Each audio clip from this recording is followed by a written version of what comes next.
Peggy 3012. Bon, salut à toi qui verra cette vidéo, c'est Big Pac-Man. Alors dans cette vidéo, nous allons te faire le unboxing d'un produit qui vient d'arriver. Il vient d'arriver tout droit de China. Alors la boîte, c'est une boîte classique en carton, tu vois.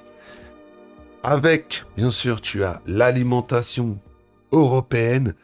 Alors tu vois, c'est un truc tout bête, hein. T'appuies là et puis tu peux changer si t'as d'autres petits trucs. Mais comme moi j'ai demandé européen, ils m'ont filé qu'européen. Voilà. Alors j'ai payé ça 70 €. 70 balles. Alors il y a des gens qui vont me poser comme question, mais qu'est-ce que tu as encore acheté?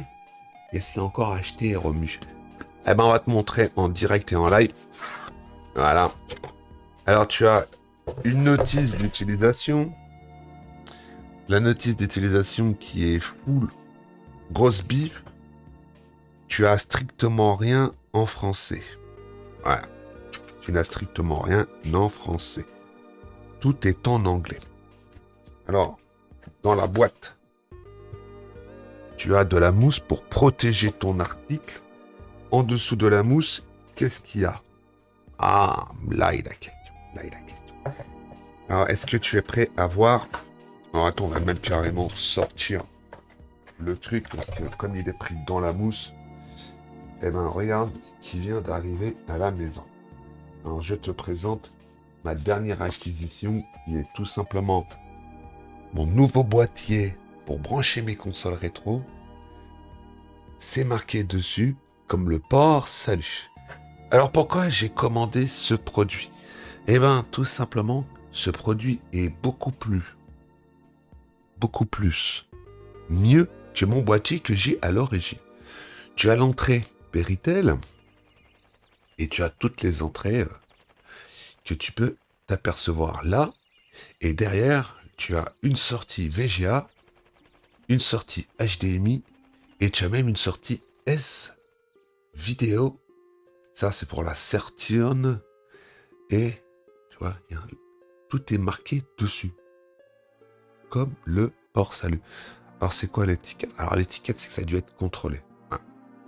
Et à l'arrière, tu as tout simplement toutes les informations pour te connecter sur le boîtier, puisqu'il te faut une connexion Wi-Fi ou Bluetooth pour te connecter sur ce boîtier. Voilà.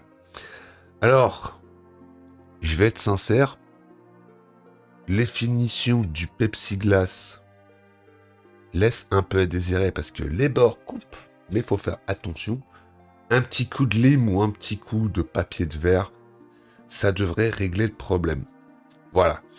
Alors, tu vois qu'à l'intérieur, il y a tout simplement la PCB qui est tenue avec des entretoises. Voilà. Tu as en dessous des petits patins pour le poser. Et bien sûr, tu as le bouton pour l'allumer et l'éteindre. Voilà. Alors, le on-off, il est là. Voilà, c'est le bouton le moins enfoncé, comme ça tu peux pas te tromper. Et à côté, tu as le RGB Sync, le Sync Green, et puis bien sûr, tu as tous les réglages pour les RGB. Voilà. Alors, je vais tester ça prochainement, et je te ferai un retour. En tout cas, il a l'air mouse, le truc. En tout cas, il pèse beaucoup plus lourd que celui que j'ai payé plus cher. Hein. Voilà. Alors, vous avez bien sûr regardé toutes les sorties. Hein. Voilà. Voilà, ouais. Faites-vous plaisir. Et en plus, vous pouvez faire la mise à jour avec l'entrée là, qui a là. La petite entrée là, USB mini. À côté, tu as l'alimentation. Voilà. Et puis là, tu as toutes les entrées, tout simplement pour tes consoles. Voilà. Alors, je vais tester ça et je te ferai un retour prochainement. Voilà. Mais il me semble que ouais, les plaques de plexiglas sont voilées. Je sais pas si tu vas le voir à la caméra, mais tu vois comme c'est serré. Et ben la plaque de Pepsi est tournée. Alors peut-être qu'on essaiera de trouver un boîtier en imprimé 3D pour le mettre dedans. Ou je sais pas, il restera comme ça. Voilà. Bon, ça fait moins quali que certains. Mais bon, quand tu vois tout ce qu'il y a dessus, si tes consoles ne fonctionnent pas, ben c'est que t'es de mauvaise foi. Bon, allez, je te laisse là. Je te dis à plus dans le bus. Moi, je te dis à bientôt.